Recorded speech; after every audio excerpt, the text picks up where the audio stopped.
man, nor a crowd, nor a nation can be trusted to act humanely or to think sanely under the influence of a great fear.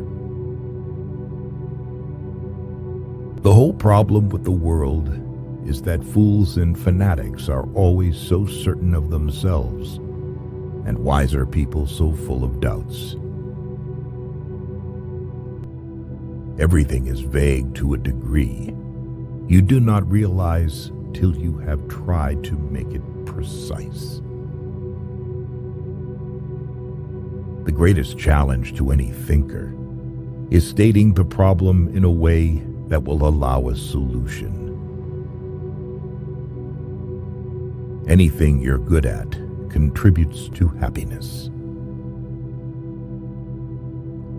To be without some of the things you want is an indispensable part of happiness. Science is what you know. Philosophy is what you don't know.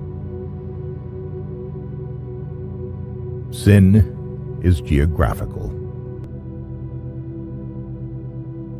What is wanted is not the will to believe, but the will to find out, which is the exact opposite. Remember your humanity and forget the rest. Dogmatism is the greatest of mental obstacles to human happiness. Man is a credulous animal and must believe something. In the absence of good grounds for belief, he will be satisfied with bad ones. Life is nothing but a competition to be the criminal rather than the victim. A happy life must be, to a great extent, a quiet life, for it is only in an atmosphere of quiet that true joy can live. Is there any knowledge in the world which is so certain that no reasonable man could doubt it? How much longer is the world willing to endure this spectacle of wanton cruelty? Nothing is so exhausting as indecision, and nothing is so futile. Patriotism is the willingness to kill and be killed for trivial reasons. Conquer the world by intelligence, and not merely by being slavishly subdued by the terror that comes from it. Boredom is therefore a vital problem for the moralist, since at least half the sins of mankind are caused by the fear of it. It is a waste of energy to be angry with a man who behaves badly, just as it is to be angry with a car that won't go. A sense of duty is useful in work, but offensive in personal relations.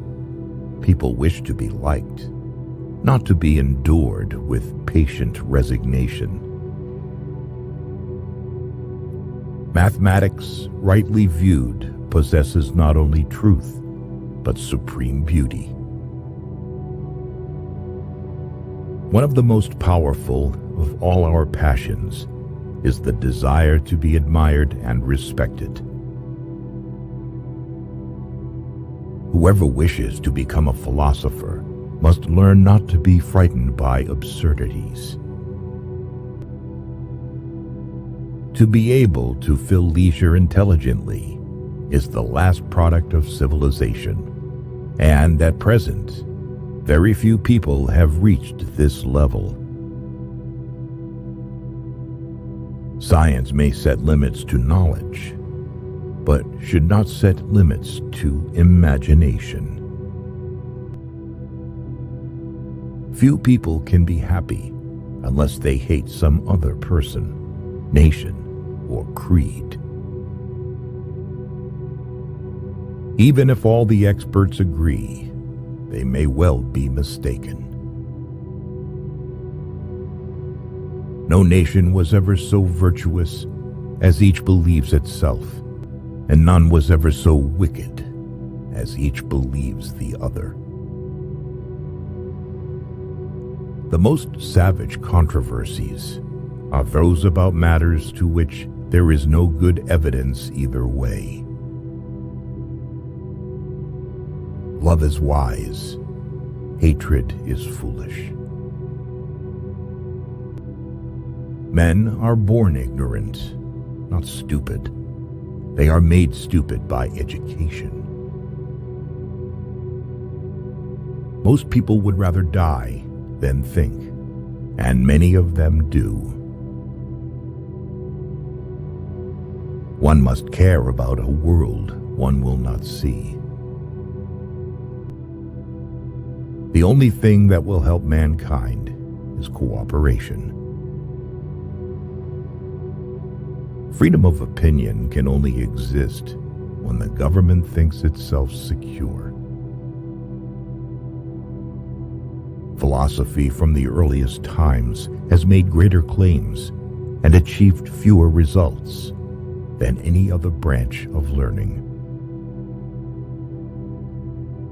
Never try to discourage thinking, for you are sure to succeed. Extreme hopes are born from extreme misery. The search for something permanent is one of the deepest of the instincts leading men to philosophy. We love our habits more than our income, often more than our life. The biggest loss in a person's life is the loss of time. The hardest thing in life is to know which bridge to cross and which to burn. A man is rational in proportion as his intelligence informs and controls his desires.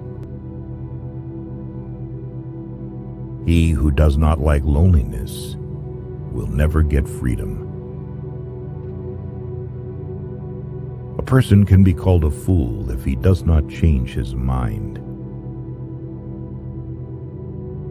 Belief in God and a future life makes it possible to go through life with less stoic courage than is needed by skeptics. The demand for certainty is one which is natural to man, but is nevertheless an intellectual vice. The good life is one inspired by love and guided by knowledge. There are two motives for reading a book.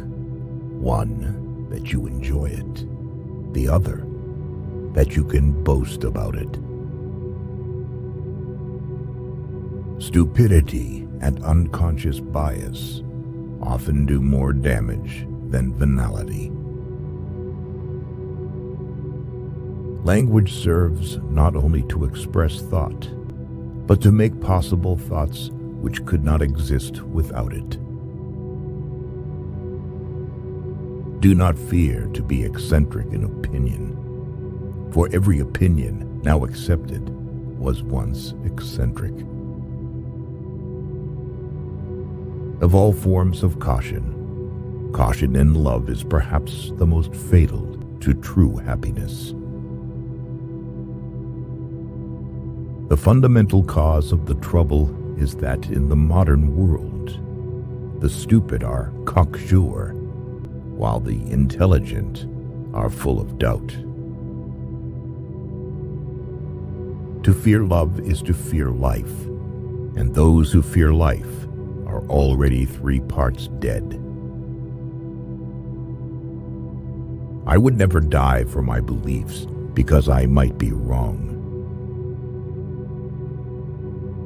In all affairs, it's a healthy thing now and then to hang a question mark on the things you have long taken for granted. One of the symptoms of an approaching nervous breakdown is the belief that one's work is terribly important. Fear is the main source of superstition and one of the main sources of cruelty. To conquer fear is the beginning of wisdom. It is easy to fall in love. The hard part is finding someone to catch you. It is the preoccupation with possessions, more than anything else, that prevents us from living freely and nobly. Collective fear stimulates herd instinct and tends to produce ferocity towards those who are not regarded as members of the herd. No one gossips about other people's secret virtues. It has been said that man is a rational animal. All my life, I have been searching for evidence which could support this. The secret of happiness is to face the fact that the world is horrible, horrible, horrible. The infliction of cruelty with a good conscience is a delight to moralists. That is why they invented hell.